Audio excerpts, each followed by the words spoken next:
Z mengatakan kalau zodiaknya adalah Virgo, yang dimana kekuatan zodiak Virgo adalah telekinesis yang dapat menggerakkan suatu benda. Ia pun mencoba menggerakkan kursi roda di sana, namun usahanya itu sia-sia. 我真的没有超能力。温柔一点。下来一点，动一动。动了，我真的有超能力呀、吵吵啥了？ Wan lalu menyuruh Z untuk memegang tangannya. Ia pun menunjukkan sedikit kekuatan yang berasal dari zodiak mereka masing-masing. Rupanya, Tianze telah berada di sana dan melihat mereka berdua berpegangan tangan. Melihat hal itu, ia pun pergi dari sana. Sesaat, ia meletakkan 2 botol minuman di rak buku.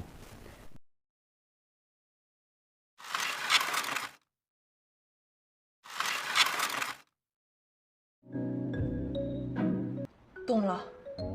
也许吧。 Z terus mencoba menggerakkan botol minuman di sana, namun usahanya selalu gagal. Sesaat, Wan menggunakan kekuatannya, yaitu Hauman Singa, untuk menggerakkan botol tersebut.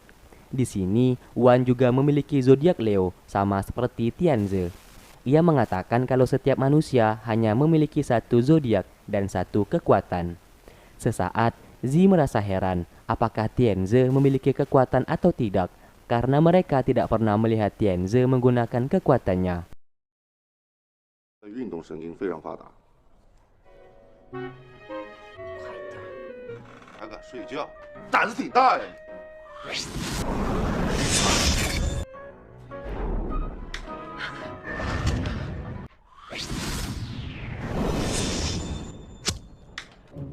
Di dalam kelas, Bibi menjelaskan kalau semua mahasiswa di sini sudah dapat mengeluarkan kekuatan mereka dari sejak kecil. Tentu saja, Z merasa heran karena hanya dirinya yang tidak bisa menggunakan kekuatannya. Terlihat, Z menemui Tianze dan mengembalikan baju yang waktu itu sempat dipinjamkan kepadanya. Namun dengan sombongnya, Tianze mengatakan kalau ia tak suka menggunakan baju bekas orang lain. Ia juga tak suka kalau pakaiannya disentuh.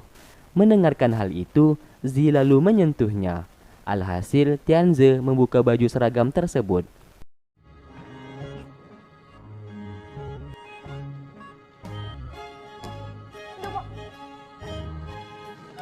到底谁流氓？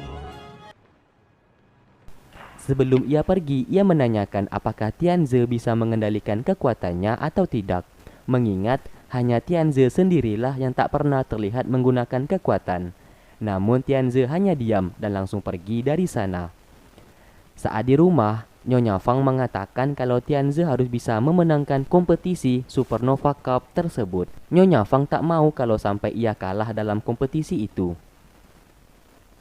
Keesokan harinya, lagi-lagi Z terus berlatih agar bisa menggerakkan botol di sana. Segala macam gaya sudah ia keluarkan, namun tetap saja hasilnya nihil. Ia pun menjadi lelah dan frustasi. Wan mengatakan kalau kekuatan zodiak memiliki 2 sisi. Yang satu sisi negatif dan satunya lagi sisi positif. Seseorang bisa menggunakan kekuatan mereka berdasarkan dari sisi positif. Namun apabila ada seseorang menggunakan kekuatan zodiak berasal dari sisi negatif, berarti orang itu bisa dianggap berbahaya karena sisi negatif dapat menimbulkan suatu kejahatan yang dimana kekuatan zodiak yang negatif akan mempengaruhi manusianya itu sendiri untuk berbuat kejahatan. Malam harinya, di saat Wan dalam perjalanan pulang, ia menyadari kalau seseorang telah mengikutinya. Ia pun menyuruh orang itu untuk keluar. Ternyata orang itu merupakan orang yang dikenal oleh Wan. Orang yang belum disebutkan namanya ini mengatakan untuk menjaga diri baik-baik, jangan sampai ada kebencian lagi di dirinya. Karena kalau sampai itu terjadi, Wan akan jatuh kembali ke sisi negatif dari kekuatan zodiak. Temannya ini mengatakan akan sangat sulit untuk kembali menjadi orang biasa lagi apabila Wan terjatuh ke sisi negatif dari kekuatan zodiak. Ia berpesan untuk jangan mengulangi kesalahannya di masa lalu.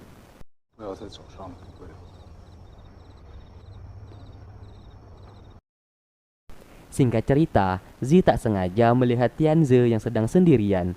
Ia pun melihat baju yang ia kembalikan saat ini sedang dipakai oleh Tianze.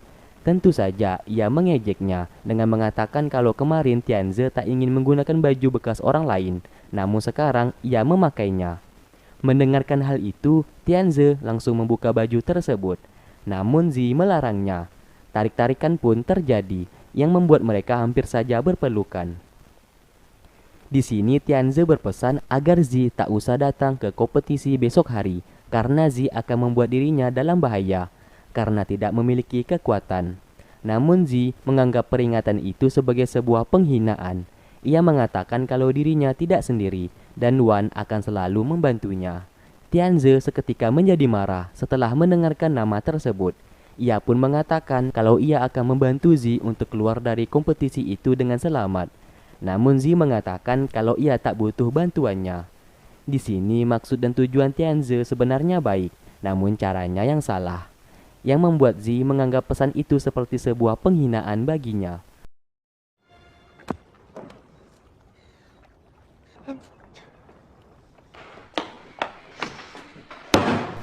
Merasa kesal karena sudah direndahkan, ia pun menghampiri Wan dan meminta diajarkan cara mengeluarkan kekuatan zodiak di dirinya.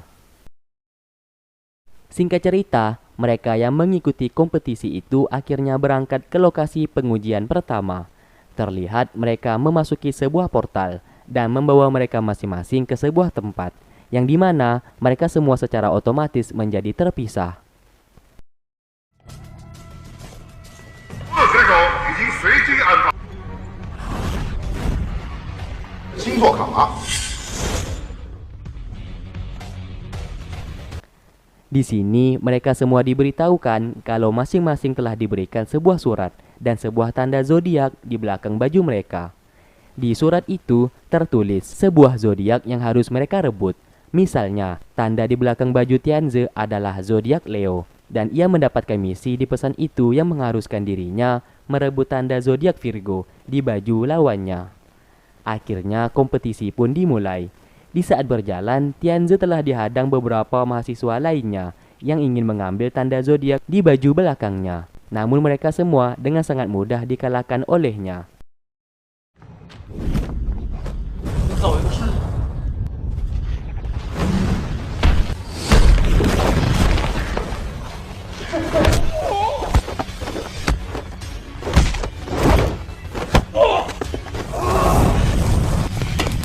没有。 是吗？别， 这里面的啊，去告诉你。 谢。 Lalu ia bertemu dengan Zi. Ia juga melihat kalau jam tangan milik Wan dan Zi terlihat sama. Ia pun tiba-tiba kesal dan mengambil jam tersebut dan merusaknya. Di sini Tianze seperti menaruh perhatian kepada Zi, namun sikapnya saat ini tidak sama sekali menunjukkan sebuah perhatian. Tanpa alasan apapun, ia tiba-tiba saja merusak jam tersebut, dan setelah itu ia pun langsung pergi dari sana. Zi tentu saja marah dengan tindakannya, namun Wan menahannya dan membawa Zi pergi dari sana. Lalu, Yadang sendiri harus mengambil tanda zodiak Libra di baju lawannya. Ia pun bertemu dengan orang yang menggunakan tanda zodiak Libra. Alhasil, pertarungan untuk memperebutkan tanda itu pun dimulai. Berhubung Yadang sendiri juga seorang Libra, akhirnya kekuatan yang mereka gunakan pun terlihat sama, yang dimana zodiak Libra dapat mengeluarkan kekuatan untuk memperlambat gerakan musuhnya. Lalu, gerakan pertarungan mereka pun terlihat saling melambat. Di sini, B sedikit beruntung karena ia bertemu dengan musuh yang tak mau memukul seorang wanita. Namun ia memaksa pria itu untuk memukulnya. Sementara ia dengan ikhlas akan memejamkan matanya. Melihat situasi tersebut, pria itu pun langsung memukulnya. Tapi tiba-tiba ia justru terpental.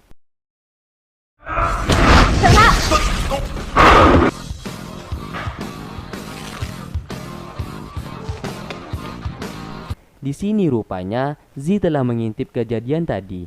Ia pun menyadari kalau kekuatan Bei berasal dari zodiak Scorpio yang dapat mengembalikan serangan orang lain atau dalam bahasa istilahnya yaitu counter. 到最后，能不能别想太多？ Yeah.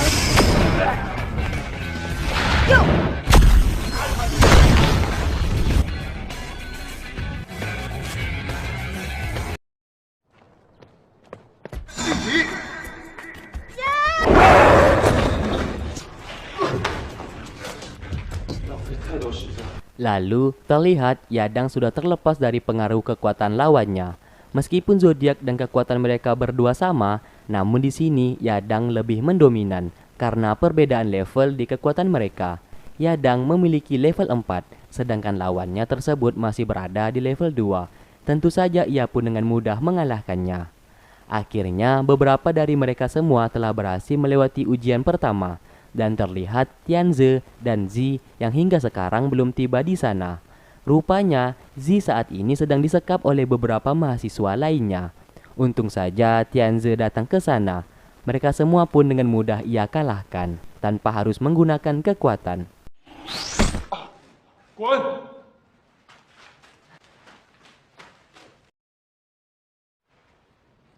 方建泽，你不要以为自己了不起，要不是我现在不能哇，就学人家出来当坏人。用你。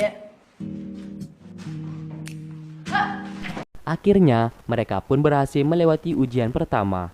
Seperti biasa, Bei selalu mendekati Tianze dan selalu mencari perhatian. Namun pandangan Tianze teralihkan di saat ia melihat Zi yang sedang minum di sana.